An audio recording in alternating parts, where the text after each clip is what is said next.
There's a lot to love about a nice vodka soda, but the fact is it can get pretty old pretty fast. Luckily, there are plenty of other cocktails out there that are just as refreshing, boozy, and low in calories. These are the best alternatives to the vodka soda. The thing about vodka sodas is that while they're certainly refreshing, the flavor of the vodka is so delicate that it's often buried by the dilution. As Philly-based mixologist Mike Reisman says, the spirit and soda model can serve a few purposes depending on how it's approached, but it primarily serves to lengthen flavor and recontextualize it with texture. Enter the Japanese whiskey highball. Japanese whiskey was first pioneered by Masataka Taketsuru, who had studied distilling in Scotland. As a result, a lot of Japanese whiskey tends to lean toward flavor profiles similar to those you'll find in Scotch whiskeys. As such, a well-made Japanese whiskey highball has a simultaneous lightness and depth. According to Reisman, it's an exercise in restraint and precision, lest you diminish the fruit and spice notes hallmark to many of its brands. It's worth noting that the best Japanese whiskeys can be a little pricey, so while this cocktail is worth trying, you'll need to make sure you get it absolutely right, and that means using the best ice and club soda you can find. Reisman adds, for the full experience, you can even delve into the full mizuwari ritual, which, among other steps, involves stirring the whiskey precisely 13.5 times in one direction, before adding the soda. The finished cocktail will be light but complex, delicate but rich, fizzy but sophisticated, the perfect upgrade for any vodka soda fan who wants to push the boat out. Gin and tonics have many structural similarities to the vodka soda, and like the vodka soda, this classic cocktail has a significant fan base in its own right. Chicago bar expert Jess Sandberg, bar manager of the Michelin Bib Gourmand restaurant Proxy, explains, gin and tonics are the best summer cocktail. They are super refreshing and easy to make, and they are easily customizable too.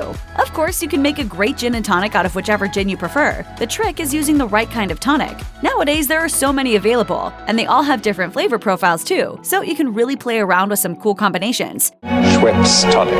Essence of fresh fruit. Cheeky little bubbles. Sandberg prefers making gin and tonic Spanish style in a large glass with different herbs and fruits to complement the gin. She says, I like using the local Chicago brand Koval dry gin, along with mint and berries to highlight the specific flavors in their gin.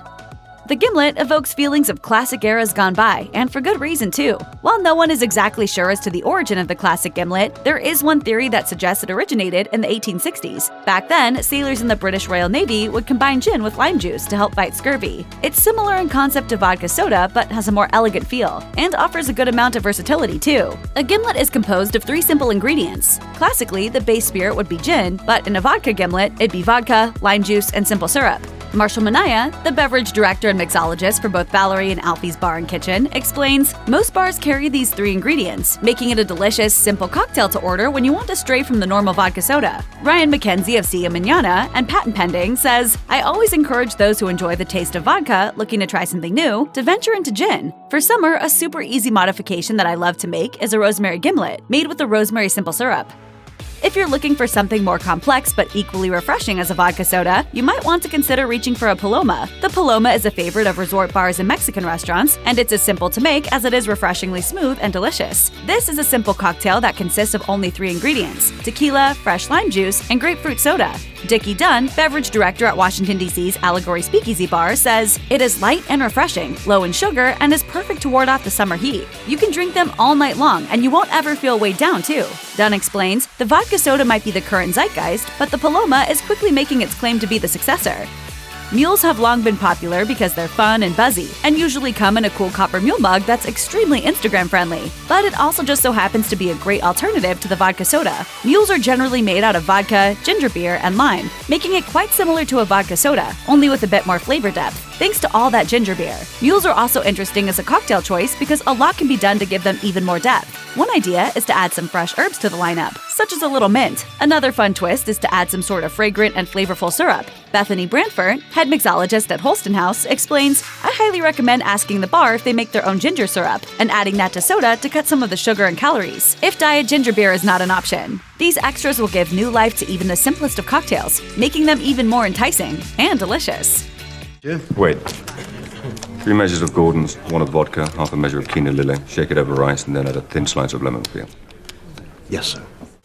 There's no cocktail more instantly recognizable than the martini, even though it wouldn't often be compared to a vodka soda. However, people who typically go for vodka sodas often do because they're seeking something light and low on the sugar and calories. They may want something that won't make them feel bloated, like a beer or some wines do. A martini can rise to that occasion, and do so while being both satisfying and elegant. The procedure for making a Vesper is rather straightforward. You simply shake vodka and gin together with a little Lillet coating the glass before adding a lemon peel. It is a very easy cocktail to make, but looks and feels sophisticated. And then, of course, there's the whole James Bond association. In fact, the Vesper Martini was literally invented and named by Ian Fleming in his 1953 novel Casino Royale. Cool, no?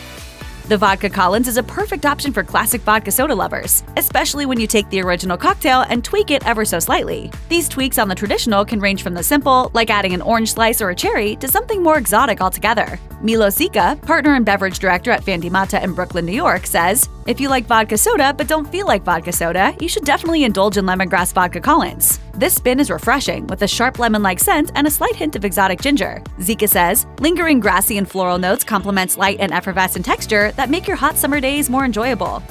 The Tom Collins is usually made with gin, fresh lemon juice, simple syrup, and club soda, making it a close cousin to the vodka soda, but it's one that leaves much more of an impact. Jason Kraft, beverage director of Roberta's, explains, "Vodka sodas are one of those drinks that you can slam. You don't have to think twice about what's in it, and will quench your thirst, especially during the hot weather." Kraft, though, has tastes that lean toward the gentler, more flavorsome side of things, or what he calls a reward for the palate. So if someone at the bar were to ask for a simple highball cocktail that screams summer and has similar qualities to a vodka soda, he would recommend a Tom Collins. Kraft says, "Gin, for me, embodies summer with all the floral and botanical elements happening on your palate, and it's the perfect balance of herbaceousness, acid, and sweetness with refreshing cold soda water to finish it off." For something extra special, it's never a bad idea to get a little floral with your cocktails. Sommelier Nick Gergen of Juniper and Ivy in San Diego says, "I'd highlight a Lillet Spritz because it's really hitting the aperitif mark, getting someone ready for their meal. While this Spritz has several variations, it is usually made with Lillet, a wine that is fortified and flavored with herbs, and is often paired with club soda." Gergen continues, "It is, in a nutshell, a riff on an Aperol Spritz, which has been a wildly classic and popular cocktail for many years, but especially lately with the trend on low alcohol by volume cocktails hitting the mainstream again." Gergen believes this aperitif isn't as widely appreciated in this country as it is in Europe, but it is nonetheless a great habit to get into. Gergen says, "It really gets guests ready for their meal with both bubbles from the sparkling wine used to stimulate the palate, but also the herbs and botanicals that Lillet is flavored with to open up the appetite." The relatively recent trend of drinking the combination of tequila and tonic provides a simple and tasty alternative for a vodka soda drinker, especially if all they really want to change is the base spirit. The sweetness from the tequila combines beautifully with the slight bitterness from the tonic, and it's a simple cocktail to make as well. Andrew Shannon, co-founder of Candor Drinks, says, "Behind the bar, we often hear 'I don't like tequila,' which tends to come from a bad experience, generally involving too many shots of the spirit. A T&T, however, will allow you to dip your toe into the world of agave without defaulting to the traditional citrus-led tequila cocktails you've probably tried a million times. If you're hesitant about tequila, there might be no better way to dip your toe in than a T&T. Who knows? Maybe it'll change your opinion on the spirit altogether." One of the trendiest drinks of recent summers is the Aperol Spritz. This cocktail is made of Aperol, soda water, and Prosecco, which is then paired with an orange peel garnish. It's popular partially because it's so light. As Caroline Galzin, managing partner of Nikki's Coal Fired in Nashville, says, "It's very Italian. If you were to walk through an Italian town on a summer afternoon, you'd see everyone drinking Aperol Spritzes. The cocktail has a low alcohol by volume level, so it's something you can sip without worrying about overindulging. Vodka soda drinkers like something that is light and smooth, not too sweet or too strong, and the Aperol Spritz is about as quintessential of a summertime cocktail as it gets." Mandy Pickering, bar manager for Flatiron, also in Nashville, explains, "This might appeal to vodka soda drinkers because it is lower in alcohol, and during these hot summer months, it can transport the drinker to sitting along a canal in Venice." Another close cousin of the vodka soda is white vermouth and tonic, which is made with white vermouth, tonic, and some kind of citrus fruit. While vermouth is often most associated with drinks like the classic martini, it can be quite delicious in a more spritz-type cocktail. Vodka soda fans will like that this is a low-calorie cocktail, but still a flavorful one. Lex Redenmeyer, assistant general manager at Church and Union in Nashville, says, "Vermouth is an often forgotten about main component in a cocktail. It is generally added as an extra flavor boost." According to Redenmeyer, it's the classic licorice flavors inherent to white vermouth, pairing with the tonic, that makes this drink really special. He says, "This is for people that like to taste what they are drinking." Chin chin. Oh. Check out one of our newest videos right here. Plus, even more MASH videos about your favorite drinks are coming soon. Subscribe to our YouTube channel and hit the bell so you don't miss a single one.